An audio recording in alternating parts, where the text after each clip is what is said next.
تمام حاضرین محفل کو السلام علیکم۔ میں آج کے اس تاریخی دن پر آپ سب کو خوش آمدید کہتی ہوں اور آپ سب کو مبارکباد پیش کرتی ہوں کہ آج ہم اپنا 78واں یوم پاکستان منا رہے ہیں۔ کہتے ہیں کہ قوموں کی تاریخ میں کچھ دن بہت عظیم الشان ہوتے ہیں۔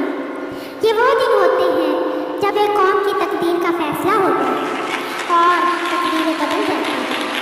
آج کا دن بھی ہمارے ملک کی تاریخ میں ایک سنگ میل کی حیثیت رکھتا ہے کہ آج کے دن 23 مارچ 1940 کو ہم نے ایک عظیم الشان عہد کیا تھا کہ ہم پاکستان لے کر رہیں گے، اور آج ہم اس عہد کی پاسداری کے لیے یہاں جمع ہوئے کہ دنیا کو بتا سکے کہ ہم نے وطن سے کیا ہوا عہد بھولے نہیں ہیں اور ہمارے حوصلے آج بھی بلند ہیں۔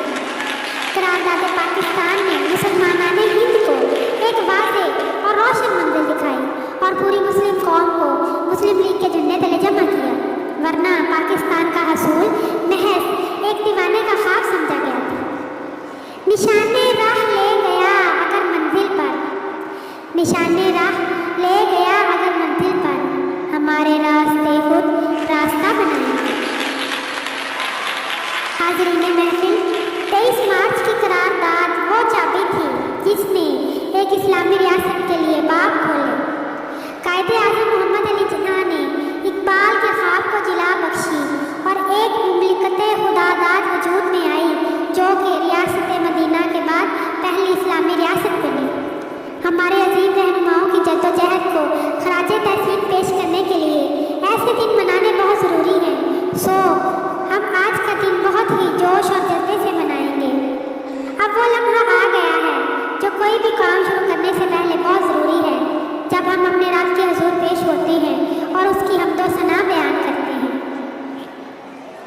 میں تیرا بندہ ہوں مولا، تو میرا پروردگار، میری ایک ایک سانس پر صرف تیرا اختیار۔ شکل میں قرآن کے ہمیں بخشا اپنا کلام، شکل میں قرآن کے ہمیں بخشا اپنا کلام، اور محمد سا دیا ہے رہنمائے ذی وقار۔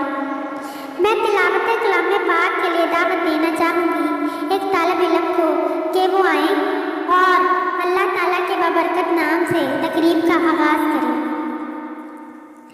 لوگ کہتے ہیں ہم کو خدا چاہیے، لوگ کہتے ہیں ہم کو خدا چاہیے، ہم بھی کہتے ہیں ہاں با خدا چاہیے، پر خدا تک پہنچنے کا زینہ تو ہو، ہاتھ میں دامن مصطفیٰ چاہیے۔ نعت رسول مقبول صلی اللہ علیہ وآلہ وسلم کے لیے میں دعوت دینا چاہوں گی ایک طالبہ کو کہ وہ آئیں اور ہدیہ نعت پیش کریں۔ جزاک اللہ، ماشاء اللہ۔ جیسا کہ ہم سب الحمدللہ ایک آزاد مملکت میں رہ رہے ہیں اور آزادی سے لطف اندوز ہو رہے ہیں، اب ہمیں ایک نئے مستقبل کی جانب بڑھنا ہے، کیونکہ پہلے ہی بہت خون بہہ چکا ہے اور نفرت پھیل چکی ہے۔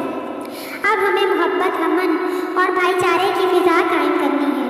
اس کے لیے ضروری ہے کہ ہم ایک ملی نغمہ پڑھیں جو ہماری وطن سے محبت میں ایک نئی روح پھونک دے، اور ہم اپنی محبت اور ہم اپنے وطن سے محبت کے لیے تجدید عہد کریں۔ آئیں مل کر ملی نغمہ پڑھیں۔ بات یہ ہواؤں کو بتائے رکھنا، جہاں روشن ہوگا دیا جلائے رکھنا، کی ہے حفاظت لہو دے کر جس کی ہم نے، کی ہے حفاظت لہو دے کر جس کی ہم نے، اس وطن عظیم کو رہتی دنیا